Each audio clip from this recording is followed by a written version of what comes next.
All right, so I'm back here with Colin. This thing is on. We're looking good. How have you been enjoying game night so far? Oh, it's been great. I'm very happy that so many people are coming by and seeing the game, and like their eyes will go like, "Oh, what's that?" And then we've had a lot of people just like come down, try it out, and really enjoy it. So that's always really rewarding as a developer to see. That's really great. And I got to ask, are people getting drawn in because of the art?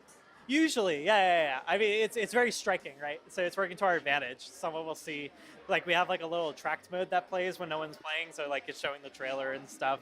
They see it, they're like, oh, what's that? And I think part of it is the look, but also part of it is like all the stuff happening on screen. Like it definitely looks like there's a lot that happens in this game. Yeah. So yeah, they get drawn in, try out the tutorial, and it's been pretty good.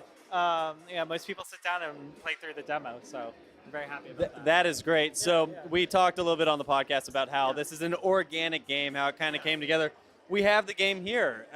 Is there anything specific you'd like to point out with the gameplay? Any kind of cool stories, like how you got to the art? I mean, I keep harping on that, but I really do love it. Well, so the art has a really interesting, to me at least, backstory in that, like, I kind of consider myself a programmer by trade. That's how I started by making games. But it's kind of hard to like make games that are just like squares and like simple art forever. So I decided finally, it's like, all right, I'm gonna make my own art for a game. And I just started by like just doing like little pixel drawings and like putting them in my prototype, which were usually just like blank black screens. And I started really simple with just the outline. And I was like, oh, this kind of looks really cool. Like just the outline. Like I was planning on filling it in later. And I was like, wait, maybe this will work. Oh, wow. Yeah. So I decided to lean into that, right? It's like just making everything very color-coded and like having the colors be very meaningful. The enemies are this like stark red to be like danger or pain or something like that. And I kind of, as I kept doing it, I got better. I looked up how to animate things, and I, like it started doing that. You learned as you went. Yeah, exactly. That's great because you don't have anyone telling you no. Yeah. It's your process, and you're building, and you're coming up course. with your own final product. Yeah. And it definitely doesn't look like any game out there. I mean, there's not even a little bit. There's some comparisons you can make, but nothing that's like the combination of all these parts in the way that this is. Yeah, and I have to say, I love that it's on the black background. Yeah. And it really kind of captures the name. Like when you say Lucah Born of a Dream, I kind of go there mentally anyway. Good. So it's really nice to kind of just feel like I'm playing the right game, Cool. Well, something that's funny about like the darkness, right?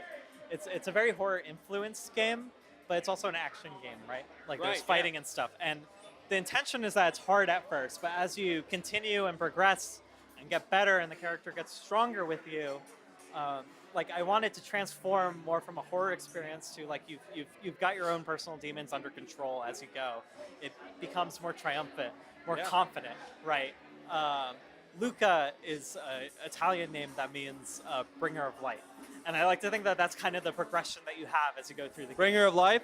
Light. Of light, okay. Yeah. So like the opposite of the darkness that the game is shrouded in at the beginning. I like that. It's a really cool contrast, and that's a really good way to kind of spin it. That's one more for the thinkers. It's got such a cool look to it, and we're looking at seeing this thing next month, right? Next month, yeah. I can't say the exact date right now, but it's very soon. That's exciting. So, what should I do if I want to make sure I get it? If you want to get Lucah Born of a Dream, go to our Steam page. Go to Steam, search Lucah Born of a Dream, wishlist it, which will let you know when the game comes out and when we have announcements and stuff. And you can also follow us. I am at melessthanthree on Twitter, and our producer Kevin is at thatkevinwong. We post announcements, development updates, images and GIFs of the game, all that good stuff.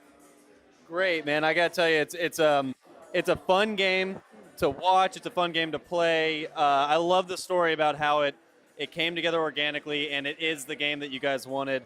Thank you for coming out to game night. Thank you for showing off. I hope you're getting some great feedback. I know people are saying they love it. Thank you for everything. Oh, yeah.